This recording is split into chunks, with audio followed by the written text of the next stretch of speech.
안녕하세요, 캐시킹입니다. 최근 반도체 시장을 뒤흔든 엄청난 뉴스가 있었죠. SK하이닉스가 분기 매출 52조, 영업이익 37조 6천억 원이라는 창사 이래 역대 최대 실적을 기록했습니다. AI 시대가 만들어낸 메모리 반도체 수요 폭증이 만든 결과인데요. 그런데 여기서 투자자로서 우리가 진짜 주목해야 할 핵심 흐름은 따로 있습니다. 바로 SK하이닉스가 돈을 버는 만큼 그 돈을 공장과 장비에 다시 엄청나게 쏟아붓고 있다는 점입니다. 실제로 SK하이닉스는 용인 반도체 클러스터 1기 팹 건설에 21조 6,081억 원 규모의 추가 투자를 공시했습니다. 기존에 발표했던 초기 인프라 비용까지 합치면 1기 팹에만 총 31조 원이 투입되는 겁니다. 여기에 청주 MC5X 공장 생산량 증가까지 더해지면서 올해 설비 투자 규모는 전년보다 크게 늘어날 전망입니다. 그렇다면 이 어마어마한 투자금은 다 어디로 흘러갈까요? 정답은 바로 반도체 공장에 들어가는 장비를 만드는 소재 부품 장비, 즉 소부장 기업들입니다. 공장 하나를 지을 때 증착, 식각, 세정 등 수십 가지 핵심 장비가 필수로 들어가기 때문이죠. 그래서 오늘은 SK하이닉스 증설의 낙수 효과를 가장 직접적으로 누리며 숫자로 실적을 증명하고 있는 전공정 장비 기업 탑3, 테스 VM, PSK를 하나씩 낱낱이 파헤쳐 보겠습니다. 강론으로 들어가기 전에 왜 지금 대형 메모리 기업보다 소부장에 주목해야 하는지 그 사이클을 이해하셔야 합니다. 대형 반도체 기업이 생산 능력을 늘리기로 결정하면 그 수혜는 완성품 기업보다 장비 기업에 훨씬 빠르고 직접적으로 먼저 도달합니다. 당연히 공장 건물을 짓기 전에 장비부터 발주해야 하기 때문이죠. 지금 SK하이닉스의 투자 일정을 보면 이 흐름이 더 명확합니다. 총 31조 원이 투입되는 용인 클러스터 1기 팹의 클린룸 오픈 시점이 기존 2027년 5월에서 2027년 2월로 3개월이나 앞당겨졌습니다. 장비가 들어가는 타이밍이 그만큼 빨라졌다는 뜻입니다. 증권가에서도 발 빠르게 움직이고 있습니다. 최근 실적 발표 이후 SK하이닉스 공급망에 속한 소부장 기업들의 실적 추정치가 일제히 상향 조정됐는데요. 재미있는 점은 2026년보다 2027년의 추정치 상향폭이 더 크다는 것입니다. 청주 MC5X 공장 가동과 용인 1기 팹 가동이 본격적으로 맞물리는 2027년에 진짜 역대급 피크가 올 수 있다는 시장의 기대감이 반영된 것이죠. 그럼 이제 이 수혜 구조의 가장 중심에 서 있는 세 기업을 자세히 살펴보겠습니다. 첫 번째 기업은 증착 공정의 강자, 테스입니다.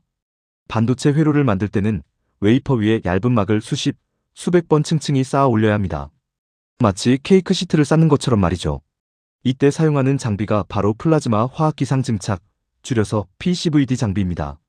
테스는 이 분야에서 SK하이닉스에 안정적으로 장비를 납품해온 대표적인 국산화 기업입니다.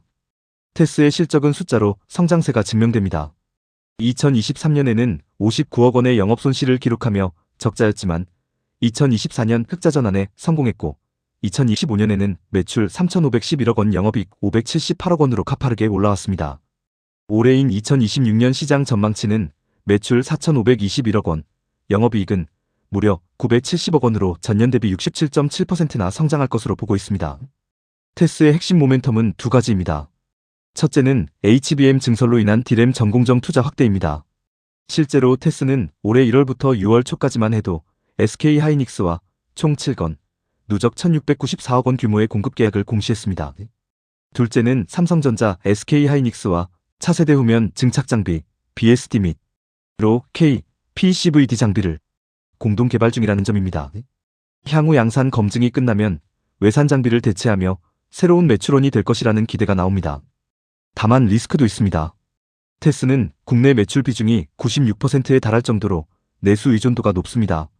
대기업의 투자 사이클이 꺾이면 실적이 급감할 수 있죠.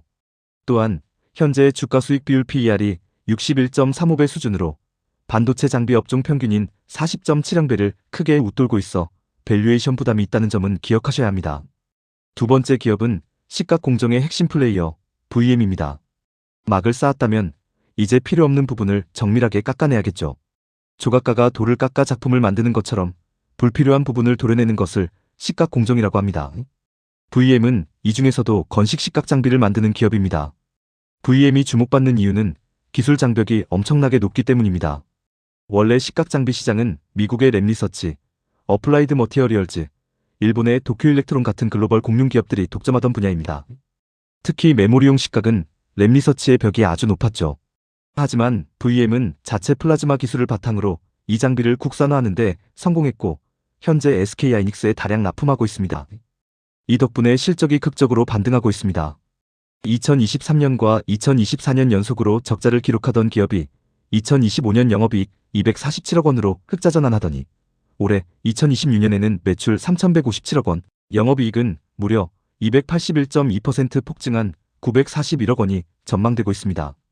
SK하이닉스 청주 MC5X 신규 라인의 장비 발주가 본격화된 효과입니다. 하지만 VM 역시 매출의 90%가 내수에서 나오며 특히 SK하이닉스 단일 고객사에 대한 의존도가 매우 높습니다. 고객사가 투자를 연기하면 실적이 휘청일 수 있는 양날의 검이죠. 마지막 세 번째 기업은 세 곳 중 가장 체급이 크고 글로벌한 기업, 바로 PSK입니다. 반도체 공정에서 빛으로 회로 패턴을 새기는 노광 공정이 끝나면 감광액 찌꺼기가 남게 됩니다. 이를 깨끗하고 정밀하게 제거해주는 장비를 드라이 스트립이라고 하는데요. PSK는 이 드라이 스트립 분야에서 무려 세계 시장 점유율 1위를 달성하고 있는 기업입니다. 국내 삼성전자, SK하이닉스는 물론이고 미국의 마이크론, 인텔, 글로벌 파운드리 기업들까지 모두 PSK의 장비를 씁니다. 덩치가 큰 만큼 실적 규모도 압도적입니다. 2024년 영업이익 839억 원, 2025년에는 원가 부담으로 성장이 조금 정체되며 885억 원을 기록했는데요. 올해 2026년 컨센서스는 매출 6,616억 원, 영업이익은 전년 대비 94.7%나 늘어난 1,723억 원으로 폭발적인 성장이 기대되고 있습니다. 매출 성장률보다 이익 성장률이 2배 이상 높은 셈입니다. 최근 대형 증권사에서도 글로벌 탑티어 고객사들을 모두 확보했다는 점에 주목하며 목표주가 19만 4천 원으로 신규 커버리지를 시작했습니다. 여기에 추가 호재도 있습니다. 바로 미중 무역 갈등입니다. 드라이 스트립 세계 2위 경쟁사인 미국의 메슨 테크놀로지가 미중 갈등 여파로 중국 납품에 제약을 받기 시작하면서 PSK가 그 반사이익으로 점유율을 흡수하고 있다는 분석이 나오고 있습니다. 다만 PSK 역시 현재 PER이 61.11배 수준으로 업종 평균 40.70배를 크게 웃돌고 있습니다. 글로벌 1위라는 프리미엄이 주가에 상당 부분 선반영되어 있다는 뜻이죠. 자, 세 기업 모두 펀더멘털도 훌륭하고 수주잔고도 든든합니다. 그렇다면 지금 당장 사야 할까? 라는 의문이 드실 텐데요. 솔직하게 말씀드리면 지금 시점에 덥석 추격 매수하는 것은 신중하셔야 합니다. 이유는 주가 위치에 있습니다. 그래서 이 종목들에 접근하는 가장 올바른 방법은 바로 눌림목 분할 매수 전략입니다. 주가가 상승 추세를 타더라도 일직선으로만 오르지 않습니다. SK하이닉스의 대규모 증설 계획이 변함없고 소부장 기업들의 수주 흐름이 확실하다면 시장 수급이나 단기 이슈로 인해 주가가 업종 평균 수준으로 내려오는 조정 구간은 리스크가 아니라 오히려 아주 좋은 진입 기회가 될 것입니다. SK하이닉스의 거대한 증설 사이클은 올해를 넘어 2027년까지 이어질 가능성이 높습니다. 좋은 기업을 좋은 가격에 사는 현명한 투자자가 되시길 바라며 오늘 영상이 도움이 되셨다면 구독과 좋아요 부탁드립니다. 지금까지 시청해주셔서 감사합니다. 캐시킹이었습니다.